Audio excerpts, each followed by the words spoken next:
2020년 코로나 팬데믹 시대를 지나오면서 물론 신천지에 또 이단 등의 영향이 있었지만 한국교회의 신뢰도가 32%에서 2021년도에는 21%로 떨어졌고 2022년도에 와서는 11%로 떨어졌다고 합니다.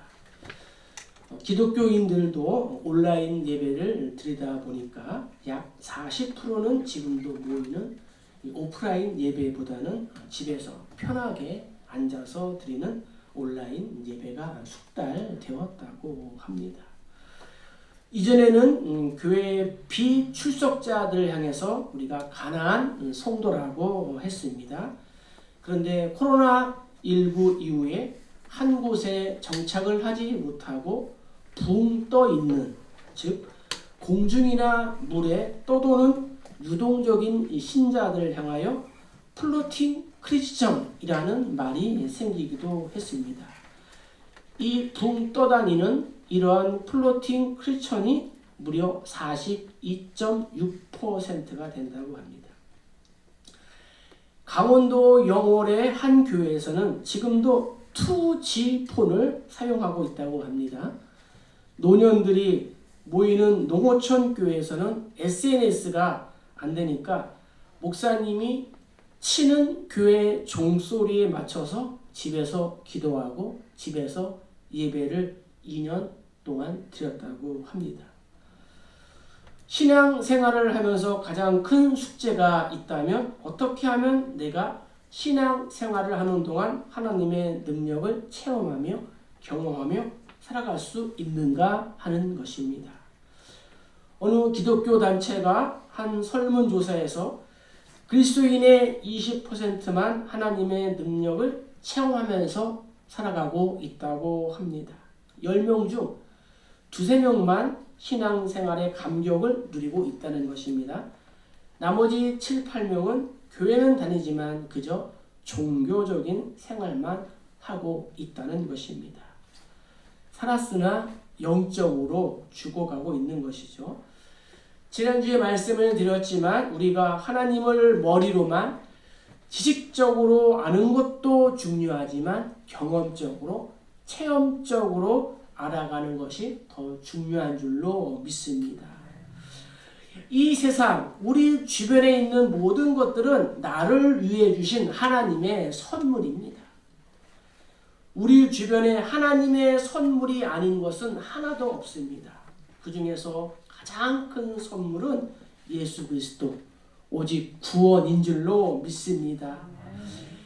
우리가 읽은 본문은 인간의 가장 궁극적인 문제로 꼽히는 영혼의 구원과 사람의 본래의 상태에 대하여 말씀해 주고 있습니다.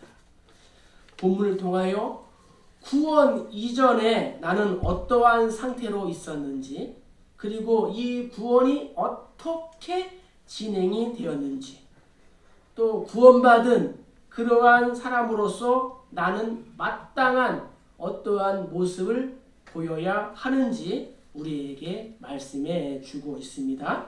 자, 우리 그럼 2절 한번 읽을까요? 그는 허물과 죄로 죽었던 너희를 살리셨도다. 자, 저와 여러분의 본래 상태는 무엇이냐? 성경은 허물과 죄로 죽었다. 이렇게 말씀하고 있습니다. 허물은 무엇입니까? 정해진 경계선을 넘거나 바른 길에서 벗어나는 것을 허물이라고 말합니다. 죄는 무엇이에요?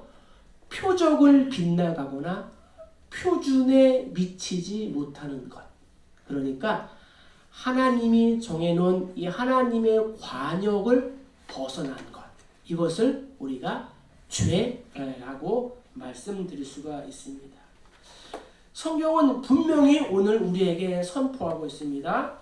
허물과 죄로 죽었다. 우리가 구원을 받기 전의 상태는 죽었다는 거예요. 저와 여러분은 죽었어요. 예수 믿지 않는 사람, 구원 받기 전에 사람들은 모두 죽은 것입니다. 산송장이라는 거예요. 교회 밖에도 예수를 믿지 않는 사람들 중에 얼마나 훌륭하고 위대한 사람들이 많이 있습니까? 얼마나 똑똑한 사람들이 많이 있습니까? 그런데 그들을 향하여 죽었다. 이것이 하나님의 진단이라는 것입니다. 여기서 말씀하는 죽음은 육체적인 죽음이 아니라 영적인 죽음을 의미합니다. 예전에는 사람이 돌아가시면 동네 어른들 그리고 목회자가 염을 했습니다. 지금은 장례 지도사가 염을 하고 있지요. 시신의 특징 중에 하나는 무엇이냐? 무반응이라는 거예요. 아무리 좋은 음식, 진수성찬을 갖다 놓아도 무반응. 대꾸를 하지 않는다는 거죠. 네, 시신은. 또 하나의 특징은 무엇이냐? 부패한다는 거예요. 그래서 장례 지도사가 제일 먼저 하는 일은 시신의 모든 구멍을 다 막는 거예요. 시신이 부패해서 나쁜 균이 밖으로 나오거나 빨리 부패하는 것을 방지하기 위해서입니다. 그래서 장례 지도사에게 돈을 많이 주면 사람이 죽자마자 내장을 다 드러내고 방부제를 넣고 깨끗하고 예쁘게 화장까지 해 준다고 합니다. 인간은 죽기 위해 태어났다 이렇게 말씀드려도 과언이 아닌 거예요. 그리고 성경은 죽음의 원인을 허물과 죄, 불순종 때문이라 분명하게 말씀하고 있습니다. 너는 흙이니 흙으로 돌아갈지라. 죄의 싹은 사망이요. 분명히 우리에게 말씀해 주고 있습니다. 이 영혼의 죽음으로 말미암아 우리는 이 세상의 풍속을 쫓아가고 공중의 권세 잡은 자를 따라가며 불순종의 이 아들 가운데 역사하는 이 영, 사단, 마귀, 귀신에 사로잡혀 있다는 것입니다. 저와 여러분은 영적으로 이 사망 선고를 받은 자들이었어요. 영적인 죽음은 하나님과의 분리를 의미합니다. 일반적 의미에서 죽음이란 세상의 끝, 더 이상의 소망이 없는 절망의 상태를 죽음이라고 합니다. 거기에는 어떠한 희망도 없어요. 꿈도 없어요. 가능성도 없습니다. 그러한 죽음 앞에 내가 여러분이 서 있었습니다. 성경적인 의미에서 죽음이란 육체와 영혼이 분리, 즉 영혼이 육체를 떠나 새로운 세계로 진입하는 것을 말합니다.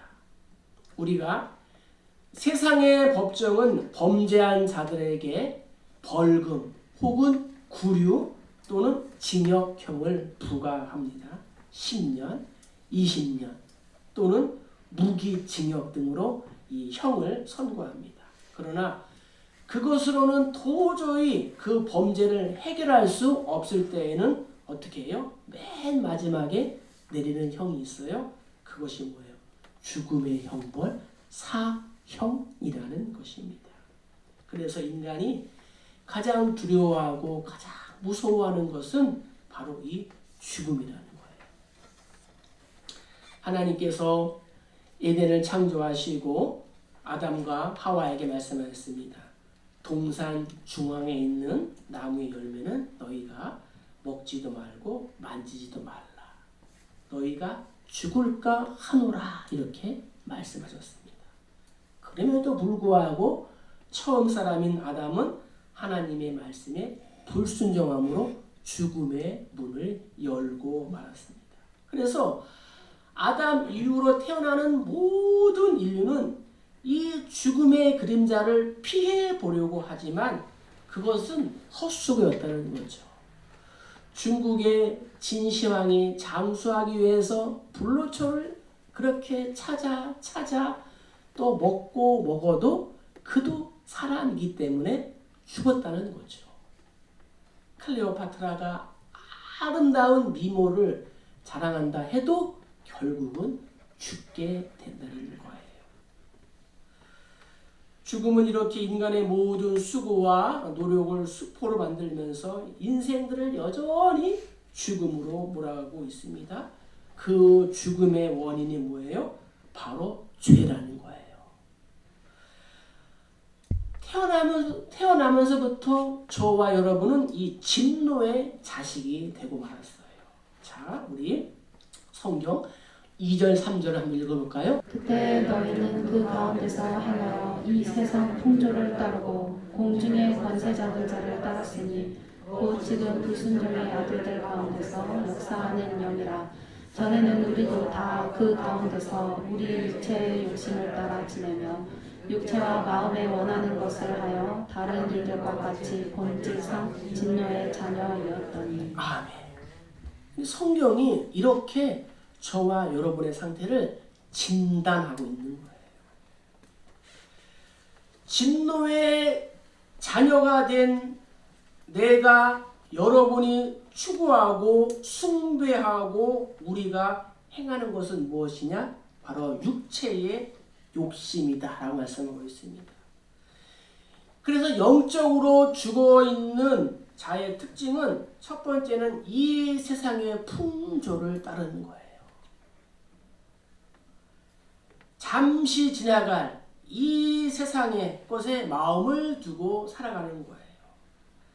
세상 사람들이 중요하게 여기는 몇 가지를 말씀드리면은 먼저 물질이라는 거죠. 내가 어떠한 집에서 살고 있느냐, 나의 집은 몇 평이냐, 나는 어떠한 차를 끌고 다니고 있느냐, 또 은행에 저금해 둔 돈이 얼마 있느냐, 이것이 세상 사람들이 추구하는 거예요. 다음으로는 지위를 추구한다는 거죠. 학위가 있느냐, 어떠한 대학을 나왔느냐, 석박사 학위가 있느냐, 그래서 돈으로 학위를 산다는 거예요. 이것이 세상의 풍속, 세상 사람들의 방법이라는 겁니다. 두 번째는 공중의 권세 잡은 자를 따라간다 말씀하고 있습니다.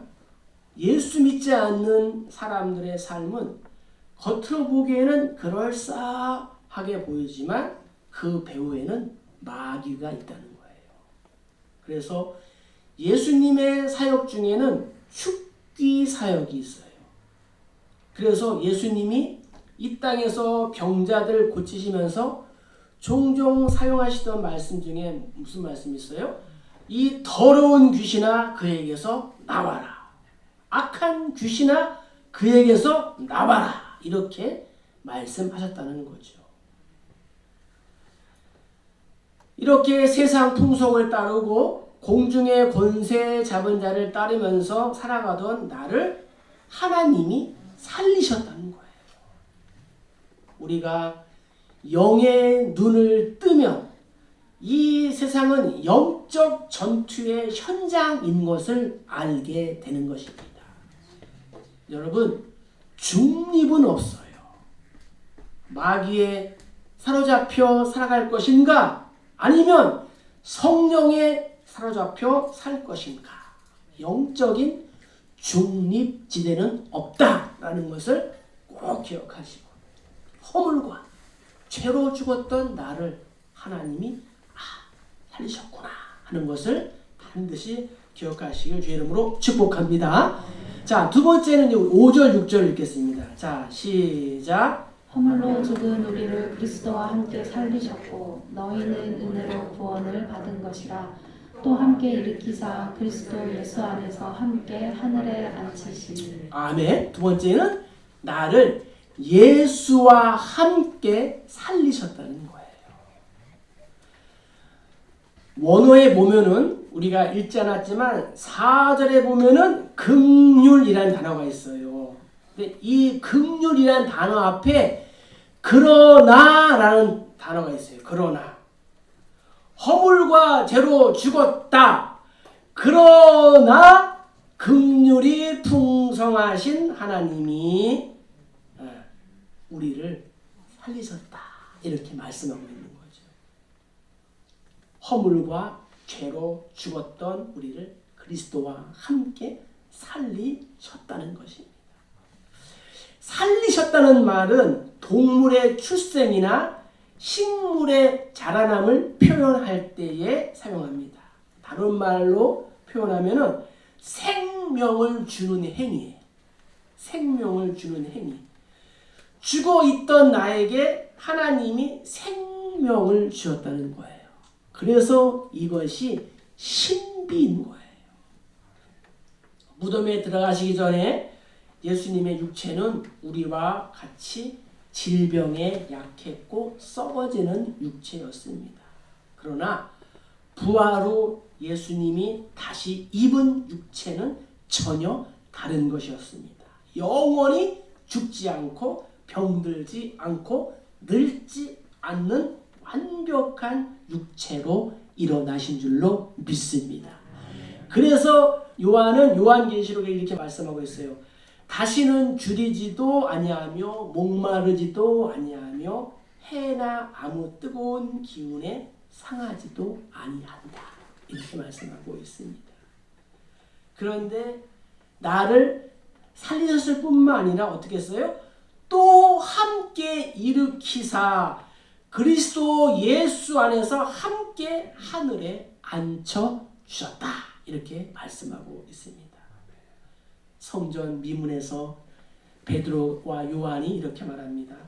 은과 금은 내게 없거니와 내게 있는 것을 내게 주노니 나사렛 예수 이름으로 일어나 걸으라 하면서 오른손을 잡아 일으키니 발과 발목이 곧 힘을 얻고 뛰어 서서 걸으며 그들과 함께 성전에 들어가면서 이 안지뱅이가 걷기도 하고 뛰기도 하며 하나님을 찬송하니 사람들이 놀랍게 여겼다라고 성경은 말씀하고 있습니다.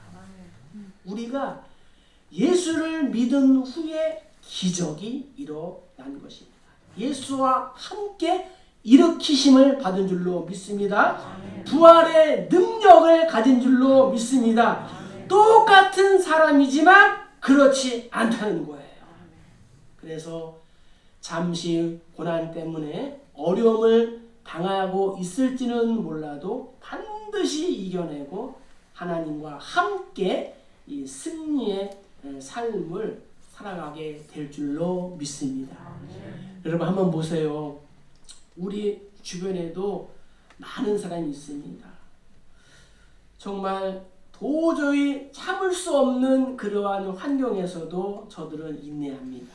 도저히 용서할 수 없는 자를 용서합니다. 도저히 회복할 수 없는 이 관계를 회복시킨다는 거죠. 누가? 부활의 능력을 가진 사람이 그렇다는 거예요. 이것이 바로 나에게 생긴 변화이며 부활의 능력인 줄로 믿습니다. 예수님께서 부활하셨기 때문에 우리도 다시 부활할 수가 있게 되는 것입니다. 예수께서 살아나셨기 때문에 저와 여러분도 다시 새로운 모습으로 살아나게 될 줄로 믿습니다. 하나님이 내 안에 부활의 능력을 부어주셨기 때문입니다.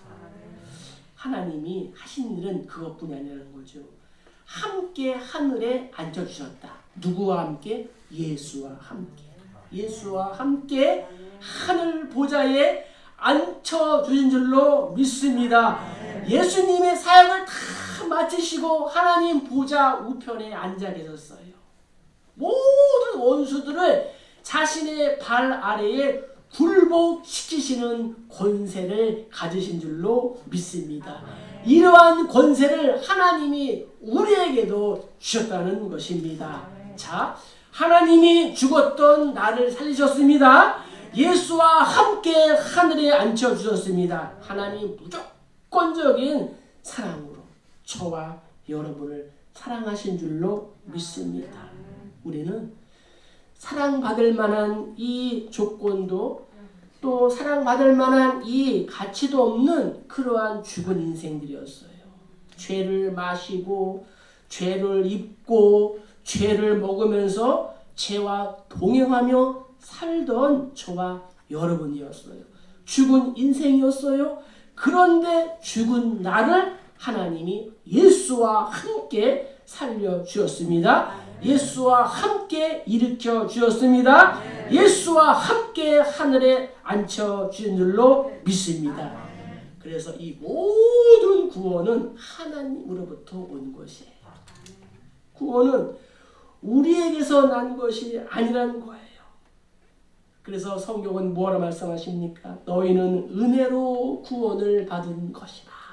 하나님의 은혜로. 하나님의 선물. 그래서 오늘 8절에는 하나님의 선물이다 라고 이렇게 말씀하고 있습니다.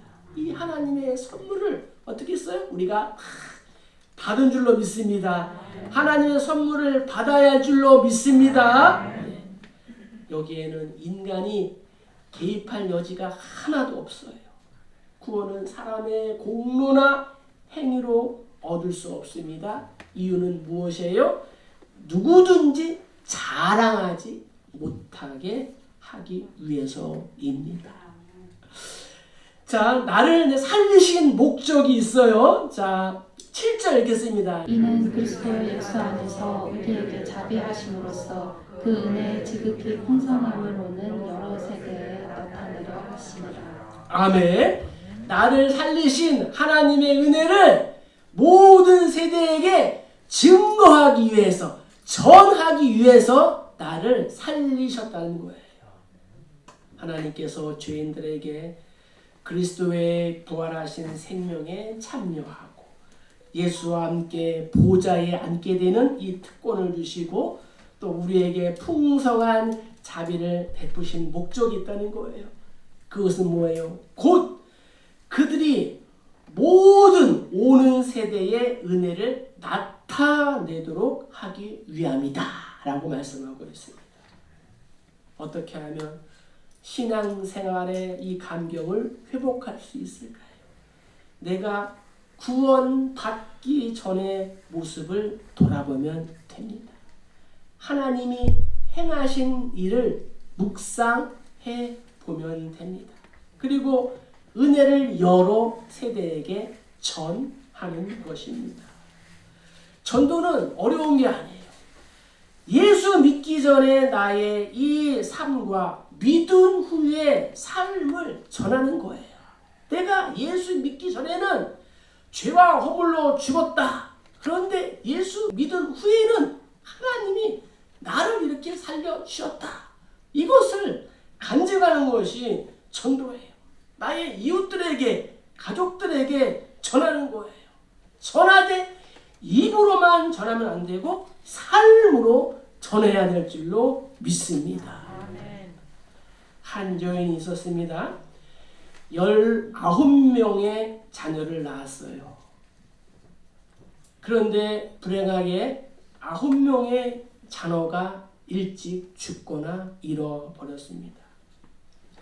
2번의 큰 불로 인하여 재산을 모두 잃고 가난하게 살아야 했습니다.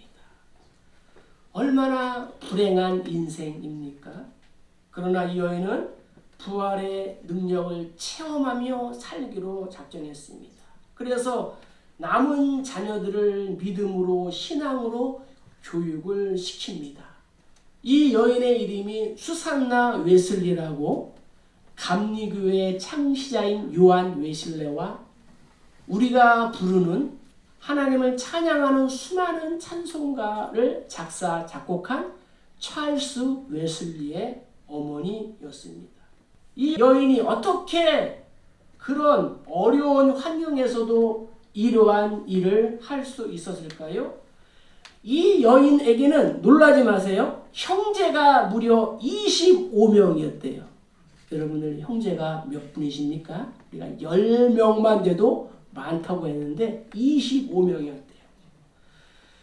그녀의 부모님이 자녀들의 이름을 다 기억할 수 있었을까요? 더구나 그녀는 딸이었습니다. 음식이나 제대로 먹고 자랐겠습니까?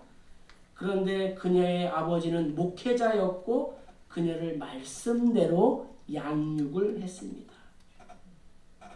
그러한 하나님의 은혜가 여러 시대를 지나오면서 나타나게 된 것입니다. 할렐루야. 이방 종교에 빠지고 사생아를 낳는 등 방탕한 아들을 위하여 30년 동안 기도한 어머니가 있었습니다. 이 어머니의 이름은 모니카였습니다. 30년 동안 아들을 위하여 기도한 이 어머니의 눈물의 결실로 어거스틴은 예수님을 만나게 되었고 예수님, 바울, 어거스틴, 칼빈, 루터로 이어지는 신학의 바른 흐름을 우리에게 전수해 주었습니다. 기독교 2000년 역사 중에서 어거스틴은 가장 위대한 신학자였습니다. 어거스틴은 이 말씀을 통하여 자신이 회심되었다고 고백했습니다. 낮에와 같이 단정히 행하고 방탕하거나 술 취하지 말며 음란하거나 호색하지 말며 다투거나 시기하지 말고 오직 주 예수 그리스도로 옷 입고 정욕을 위하여 육신의 일을 도모하지 말라.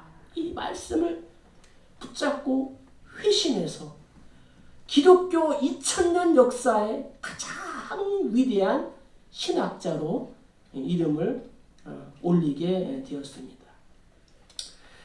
여러분 153이라는 숫자를 아십니까? 153. 학창시절 때는 볼펜이 귀한 시대였어요. 그래서 잉크를 가방에 넣고 다녔는데 때로는 이 잉크병이 넘어져서 가방과 책이 시퍼러둥둥하게 변할 때가 있었어요. 그러다가 나온 모나미 볼펜은 정말 대박이었습니다. 모나미 볼펜 한 자루만 있으면 수업 준비는 만사 형통이었어요. 복음의 소식이었어요. 그런데 그 모나미 볼펜에 153이라는 숫자가 인쇄되어 있습니다.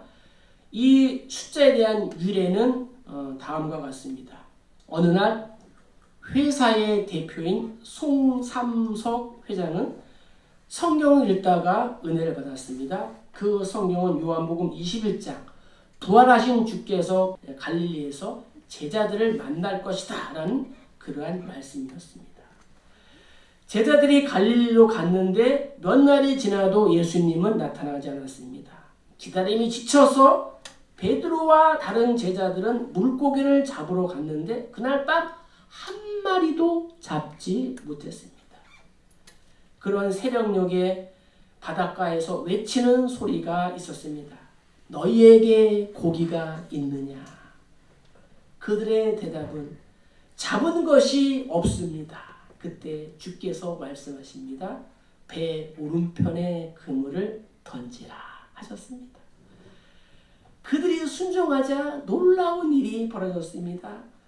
손끝에 느껴지는 묵직한 이 전율 그 자체였습니다. 엄청난 고기가 그물에 들어왔습니다. 시몬 베드로가 올라가서 그물을 육지에 끌어올리니 가득히 찬 큰 물고기가 153마리라 이같이 많으나 그물이 찢어지지 아니하였더라. 아멘.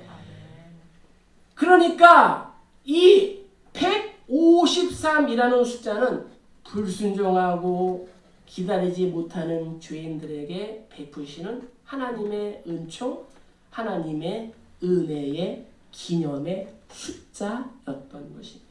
그래서 모나미 볼펜을 만들면서 153이라는 숫자를 넣었고 하나님의 은총을 사모하면서 이 기업을 이끌고 그 결과 이 문구류의 혁명을 일으키게 되었습니다. 그야말로 국민 볼펜이 되었어요. 많은 돈도 벌었습니다. 말씀을 마칩니다. 하나님이 나에게 하나님의 가족이 되는 특권을 주셨습니다. 이제 내가 받은 이 특권에 보답을 해야 합니다. 어거스틴처럼 어둠의 일을 벗고 빛의 자녀로 살아가는 것입니다. 어둠의 옷을 벗고 빛의 갑옷을 입자. 미움의 옷을 벗고 긍휼의 옷을 입자. 불평의 옷을 벗고 감사의 옷을 입자. 그리고 새 사람으로 새로운 피조물로 살아가는 것입니다. 우리 한 사람 한 사람이 새 사람으로 살아갈 때에 우리의 가정이 새로워지고 세상이 새롭게 변하고 그곳에 하나님의 나라가 시작되는 줄로 믿습니다. 하나님의 선물은 뭐예요? 허물과 죄로 죽었던 저와 여러분을 살리셨어요. 예수 그리스도와 함께 살리셨습니다. 하나님 보좌 우편에 앉게 해줄 줄로 믿습니다. 그래서 우리의 형식적인 신앙생활은 이제 종지부를 찍고 신앙의 감격이 회복되어야 할 줄로 믿습니다. 그리고 나를 살리신 이 하나님의 사랑과 은혜를 자손 만대까지 전하고 증거하고 기도하는 우리 모두 다 되시기를 주의 이름으로 간절히 축복합니다. 축복합니다.